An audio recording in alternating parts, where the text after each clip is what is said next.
Hello friends, সবাই কেমন আছো? সকাল সকাল চলে এসেছি তোমাদের সাথে আরেকটা ব্লগ শেয়ার করতে। এখানে দেখো কোয়েলের ডিম ভাই কিনে নিয়ে এসেছিল যেদিন আমরা এসেছি সেই দিন। আর মার ফ্রিজ খুলে দেখছি মার যে মুরগি আছে, দেশি মুরগি, তার ডিম বের করব। তো সেদ্ধ খাবো সকালে ভাতের সাথে। আমরা এখানে 4 পিস দেশি মুরগির ডিম আছে। তো এখান থেকে দুটো ডিম নিয়ে নেব আমি, আর কয়েকটা কোয়েলের ডিম, ওই 10-12টা মতো কোয়েলের ডিম নেব। মা সেদ্ধ বসাবে। তো চলো, মাটির যে রান্নাঘর সেখানটা যাচ্ছি, মানে মাটির উনুন যেটা সেখানটাই যাচ্ছি। আমার বাবাদের বাড়িটা কিন্তু অনেকটাই মানে বহু বছরের। তো এখানে অনেক মানে নোনা ওয়েদার, তো যার জন্য এখানে এরকম কিন্তু সিমেন্ট গুলো ঝরে ঝরে পড়ে যায় আর কি।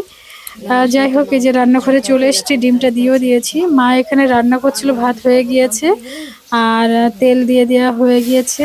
সেখানে দিয়ে দিচ্ছে মসুর ডাল আর আলু একসাথে। এটা সকালে সিম্পল খাবার আমাদের, ডাল, ডালের মধ্যে আলু আর ডিম সেদ্ধ ভাত, এটাই। তো রান্না হয়ে গেলে এখানে দিদি ডিম ছুলে নিচ্ছে, কোয়েলের ডিম ছুলে নিচ্ছে। আগে কয়েকটা ডিম ছুলে নেওয়া হয়েও গিয়েছে। এবার আমরা খেতে বসবো। আমি কখনো কোয়েলের ডিম খেয়ে দেখিনি, বাকি আমার ছেলের তো খুব প্রিয়। এখানে সব ডিমগুলো মানে যেগুলো খাবো এখন আমরা সেইগুলো ছুলে নেওয়া হয়ে গিয়েছে, জল দিয়ে ধুয়ে নিচ্ছে। ভাতের হাঁড়ি থেকে এবার ভাত নিয়ে নেওয়া হবে। আর এখানে সেই যে ডাল আলু একসাথে রান্না করেছে আমার মার হাতের, এই মসুর ডালটা না খুব সুন্দর লাগে আমাদের খেতে, খুব টেস্টি। তো খাওয়া দাওয়া করে নিই। দেখো খাওয়া দাওয়া হয়ে গিয়েছে, এবার একটু বাড়ির দিক থেকে যাচ্ছি বাইরের দিকে। যে আমরা গেটের ওপাশে যাব, তার কারণ আমাদের কয়েকটা নারকেল গাছ আছে, সেই গাছগুলো মানে নারকেল পাড়তে এসছে, গাছ ঝরে নিচ্ছে মারা। তো সেজন্য আমি যাচ্ছি, দেখি নারকেল খুব একটা নেই, বলছিল ডাব আছে। তো চলো দেখি কটা ডাব হয় আর ডাব খেয়ে আসি। তো এখন এখান থেকে আমি যাচ্ছি আমাদের বাগানের দিকে, বাড়ির সামনের বাগানটা, সেখানটাই যাচ্ছি। এই যে, আর এই বাগানের পাশে যে বাগানটা ওইটা আমার ওই জ্যাঠাদের। তো এই যে গাছটা কিন্তু ঝরিয়ে নেওয়া হয়েও গিয়েছে। আর এখানে আমার কাকা কাটছিল ডাব, আগে তো আমার বোন কাটছিল, কাকার মেয়ে। বাবারা 4 ভাই। তো এখানে যে কাকাটা ডাব কাটতে বসেছে এ হলো আমাদের ছোট কাকা। ছোট কাকা ডাব কেটে দিচ্ছে এখানে। এই যে নারকেল কাটছিল প্রথমে, সব শ্বাস খাবে বলছিল। তো নারকেল অনেকটা মোটা হয়ে গিয়েছে, সেই জন্য পরে আমরা সব ডাব কেটে নরম নরম যে মালাই হয় মানে শ্বাস, সেটাই খেয়ে নিয়েছিলাম। এখানে কাকা কেটে দিচ্ছে। এই যে দিদির কাছে দিয়ে দিয়েছে। এটা ছিল শক্ত নারকেল, তো সেই জন্য কিন্তু আবার ডাব কাটতে হয়েছে। আর এই যে ঝুড়িতে কয়েকটা নারকেল, ঝুনু যে নারকেলগুলো হয়েছিল সেগুলো রেখেছে, বাকি সব ডাব হয়েছে। তো এখান থেকে ডাব টাব খেয়ে বাড়ির দিকে এবার চলে যাচ্ছি। বাড়িতে এসে দেখি ওই যে গতকাল তোমাদের দেখিয়েছিলাম না কুল নিয়ে এসছে, সেই কুলগুলো মা এখানে ঢেলে দিয়েছে। তো কয়েকটা কুল খেলাম। তারপরে যেটা করছি, মাটির উনুনের রান্নাঘরে এসছি। এটা রান্নাঘরের ভেতরে কাকিমা রান্না করছিল, কাকিমার সাইডে। আজকে আমাদের কিন্তু দুপুরবেলা নেমন্তন্ন আছে সবার। তো সেজন্য কাকিমা অলরেডি রান্না শুরু করে দিয়েছে, সেইটাই তোমাদের সাথে শেয়ার করছি। এখানে এক রকমের রান্না হয়ে গিয়েছে, আর একটা চলছে। আর আমার বোন মানে কাকার মেয়ে, ও কেটে দিচ্ছে শুক্তোর জন্য, বেগুন শুক্তো করবে চিংড়ি মাছ দিয়ে আর লেবুর পাতা দিয়ে, দারুণ লাগে এই শুক্তোগুলো। কাকিমা এখানে কিন্তু ডিমের মালাইকারি করে নিচ্ছে, বা ডিমের কোরমা যেটা, তো সেটা করে নিচ্ছে। আর বোন এখানে বেগুন কেটে নিচ্ছে শুক্তোর জন্য। তো কাকিমা এখানে ডিম রান্নাটা হয়ে গেলে শুক্তোর জন্য যে চিংড়ি মাছটা দেবে, সেই চিংড়ি মাছটা এবার আমাকে দেখাচ্ছিল। এই যে তোমাদের সাথে আমি শেয়ার করছি। চিংড়ি মাছ বা যে পার্শে ট্যাংরা রান্না হয়েছে সবগুলোই কিন্তু কাকার পুকুরের। তো চলো এই রান্নাটা নামিয়ে নেওয়ার পরে দেখাচ্ছি চিংড়ি মাছ। তার মধ্যে এখানে মা মুরগি কাটতে বসেছিল, এটা দেশি মোরগ আছে, আমার খুব প্রিয় এটা। যাই হোক, এখানে কাকিমার কাঠের যে এগুলো কালেকশন এখানে রাখাতে আমি একটু দেখছিলাম। আসলে আমরা না শহরের জীবনে যাওয়ার পরে গ্রাম যে কত সুন্দর সেটা খুব মিস করি গ্রামে আসলে, আর বিশেষ করে মাটির উনুনের রান্না। তো এখানে কাকিমা বলছিল এই যে এই রান্নাটা হয়ে গিয়েছে এটা দেখাতে। তো আমি এখানে কচুর মুখি দিয়ে ভেটকি মাছ, দুটো পার্শে, দুটো ট্যাংরা, এরকম অনেক রকমের এ করে মিক্স করে রান্না ছিল।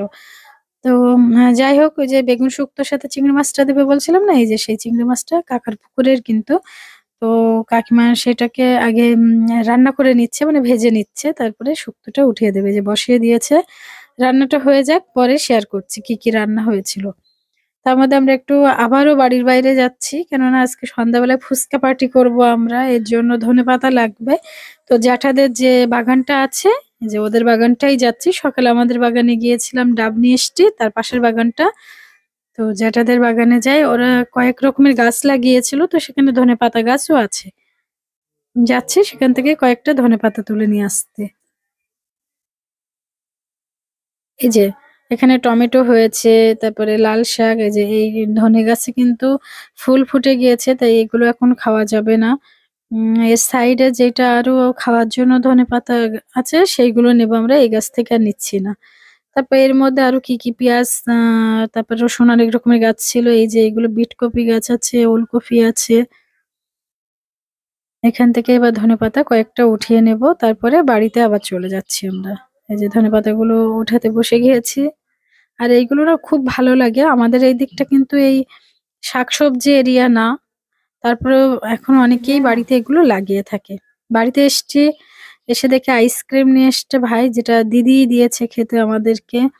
তারপরে আমি দুপুরবেলার দিকে এবার কাকাদের ওখানে চলে এসছি মানে দোতলাতে। এখানে খাওয়া-দাওয়া হবে আমাদের আজকে। চলো তোমাদের সাথে শেয়ার করি আজকে মেনুতে কি ছিল। আমি গিয়ে দেখি কাকা, তারপর ভাইও বসে গিয়েছে খেতে। আর আমি এবার তোমাদের সাথে শেয়ারও করছি কাকিমা আজকে কি রান্না করেছিল। কিন্তু একটা কথা বলি, রান্নাগুলো যা দারুণ করেছিল না, খুব টেস্টি। এখানে কাকিমা গরম গরম ভাত করে নিয়েছে। আর সেই সাথে ১ম পাতে ছিল আজকে বেগুন, আলু দিয়ে ছোট যে চিংড়ি মাছ, লেবুর পাতা দিয়ে শুক্তো। এটা আমাদের বাড়িতে ভীষণ প্রিয় একটা খাবার। এরপরে ছিল কচুরমুখী দিয়ে ভেটকি মাছ, ২-৩ টে পার্শে, ট্যাংরা এইসব মিক্স করে রান্না। আর কচুরমুখীটাও কাকাদের ক্ষেতের। এখানে ছিল ডিমের কোরমা আর ছিল দেশি মোরগের ঝোল। আর লাস্টে ছিল দই, মিষ্টি দই, সেটা দেখাচ্ছি। এখানে কাকিমা কিন্তু বাটিতে করে উঠিয়ে দিচ্ছে আমার বাবার জন্য। বাইরে এসে দেখি আয়ুষ আর আমার কাকার ছোট মেয়ে ওরা দুজন খেতে বসেছে। তো আমার খুব প্রিয় হাঁসের ডিম। কাকিমা আজকে সবগুলো আমার প্রিয় খাবারই রান্না করেছিল। তো এখানে আমি দেখছি আমার বোন আর আমার ছেলে খেতে বসেছে। ওরা দুজন গল্প করছিল আর খাচ্ছিল। আর আমার এই বোনটা কিন্তু খুব লক্ষ্মী একটা মেয়ে। এই যে লাস্ট পাতে ছিল এটা মিষ্টি দই, টক মিষ্টি দই। তো দারুণ খেতে এই দইটা, বাবাদের এখানে খুব স্পেশাল। এবার আমরা খেতে বসে গিয়েছি। তো আমার প্লেটে এখানে দিয়ে দিয়েছে শুক্তো। এভাবে আগে খেয়ে দেয়ে নিই। সবাই মিলে বসে গিয়েছি। মানে কাকা ভাই ওদের খাওয়া হয়ে গিয়েছে। বাকি ছোট কাকা, কাকিমা, আমরা সবাই একসাথে, মা আমরা সবাই বসে গিয়েছি এখানে। খাওয়া-দাওয়া করে নিই। আসলে কি বলতো, পরিবারের সাথে না যে কটা দিন কাটানো হয় খুব আনন্দে কাটানোর সময়টা না খুব দ্রুত চলেই যায়। এটাই সত্যি। যাই হোক আমি এখানে ২ রকমের মাছ নিয়ে নিয়েছি। এখানে দিয়ে রাখাই ছিল যার যা পছন্দ সে সেটা নেবে। কিন্তু আমার যেটা পছন্দ আমি সেটা নিয়ে নিয়েছি। আর আমি পাশে খুব ভালোবাসি, সেটা কাকিমা রান্না করেছে হাঁসের ডিম, দেশি মুরগি, এগুলো সব আমার খুব প্রিয়। ছোট চিংড়ি। তো যাই হোক খাওয়া-দাওয়া করে নিই। আজকের দিনটা আমাদের খুব ভালো কেটেছে। তো এর পরবর্তীতে আরো অনেক কিছুই ছিল তোমাদের সাথে শেয়ার করছি চলো। এখানে বিকেলবেলা আমি একটু উঠোনের দিকে এসে দাঁড়িয়েছিলাম। বোনেরা খেলা করছে, এখানে আমার ছেলেও ছিল। ও ঘুরে আশপাশে ঘুরে বেড়াচ্ছে। যে আমাদের মন্দিরের এখানটা ছায়া পড়ে, তো এখানটা বাচ্চারা এই গরমের দিনে বসে খেলা করে। সন্ধ্যা হয়ে গিয়েছে। এখানে আমার কাকার মেজো মেয়ে, কাকার ৩ মেয়ে কিন্তু। তো মেজো মেয়ে এখানে ও দারুণ রান্না করতে পারে, বা পিঠে, অনেক রকমের পিঠের আইটেম গুলো ভালো জানে। এখানে ভাপা পিঠে করে নেবে। তো তার জন্য কিন্তু চালটা ওই যে নুন আর জল দিয়ে একটু কিছুক্ষণ ভেজিয়ে মানে মাখিয়ে রাখে, তো সেটাকে এখন কিন্তু এইভাবে চেলে নিচ্ছে। আর সন্ধ্যা হয়ে গিয়েছে। আমরা বাড়ির এই সামনের দিকটা একটু বসেছিলাম। ও ওই পাশে পিঠের জন্য সব প্রিপারেশন করছিল। আমরা এই সাইডে এসে একটু গল্প করছিলাম। এরপরে চলে যাব। তো কিছুক্ষণ এখানে বসে থাকার পরে আমার বোনটা গিয়ে কিন্তু আমাদের জন্য স্প্রাইট নিয়ে এসেছিল। তো সেটাই আমাদের সবাইকে দিচ্ছিল। ও বলল যে ৪ টের বেশি ছিল না। তো সেই ৪ টেই আমরা সবাই মিলে শেয়ার করেছি যে কজন ছিলাম। তারপরে সন্ধ্যা হয়ে গিয়েছে। ৭টা বাজে ওই সময় ও ভাপা পিঠা তৈরি করার যে সবকিছু সরঞ্জাম করছিল। এই যে এখানেও দারুণভাবেই তৈরি করছিল। আমি বসে, বসে সেগুলো একটু ভিডিও করছিলাম তোমাদের সাথে। আর দেখো যখন আমরা দোকান থেকে খাই না সেগুলো কিন্তু পাটালি গুড়ে হয়। আর এখানে ওরা যে খেজুরের গুড় সেটা দিয়ে করছিল। ঝোলা গুড়টা তবে একদম ঝোলা না, এটা একটু শুকনো ছিল। এর জন্য এটার টেস্ট আরো বেশি ভালো এসেছিল। আর অবশ্যই দোকানের থেকে বাড়িতে আমরা সবকিছু বেশি দিয়েই খাই, যেমন নারকেল বা গুড়। তো পরিমাণ বেশি দিলে তো অবশ্যই টেস্ট ভালো হবেই, স্বাভাবিক। তো সেজন্য বাড়িতে একটা খেলেও না মন ভরে যায়। এখানেও আমরা যেটাতে বেশি দিতে বলছিলাম যে আমারটা এটা বেশি দেও, সেভাবেই করছিল। দারুণভাবে কিন্তু প্রত্যেকটা পিঠেও তৈরি করছিল। একটা পিঠে তৈরি করার প্রসেসটা তোমাদেরকে দেখাচ্ছি। আর এখন না সবাই কমবেশি এই ভাপা পিঠের যে YouTube এ দেখে করতেও জানে। তারপরে কি বলতো? দেখে জানা আর হাতে তৈরি করার মধ্যে অবশ্যই পার্থক্য আছে। যাদের প্রিয় তারা তো এটা মনে হয় প্রায়ই খেয়ে থাকে। আমাদের তো ভীষণ প্রিয় এই পিঠে, বা সাদা পিঠেটা আমার ভীষণ প্রিয়। এটাও ভালো লাগে। মানে তেল ছাড়া পিঠেগুলো বেশি ভালো লাগে খেতে। তো যাই হোক, ও কিন্তু এভাবে তৈরি করে নিয়েছে। এক করে অনেকগুলো তৈরি করে নিয়েছিল। প্রায় ১৫ টা মতো তৈরি করেছিল। এরপরে আমি আর ৪ টে করে দিয়েছিলাম মাকে। মাও কয়েকটা করে নিয়েছিল। আশেপাশে যে আমার জ্যাঠা কাকারা আছে, তো তাদেরকে দেয়ার জন্য। এইখানে আমার কাকার নাতনি, মানে কাকার যে বড় মেয়ে তার মেয়ে। আমরা দুজন একসাথে যাচ্ছি। ফুচকা খাবো উপরে, তাই কাকিমা এখানে আলু মেখে রেখেছে ফুচকার, আর এখানে টক জল করে রেখেছে। এই যে গন্ধরাজ লেবু দিয়ে এখানে করে রেখেছে। ছোলা সেদ্ধ করিনি, কাঁচা ছোলাই এখানে আছে। তো লাগলে এখানে দিয়ে দেওয়া হবে।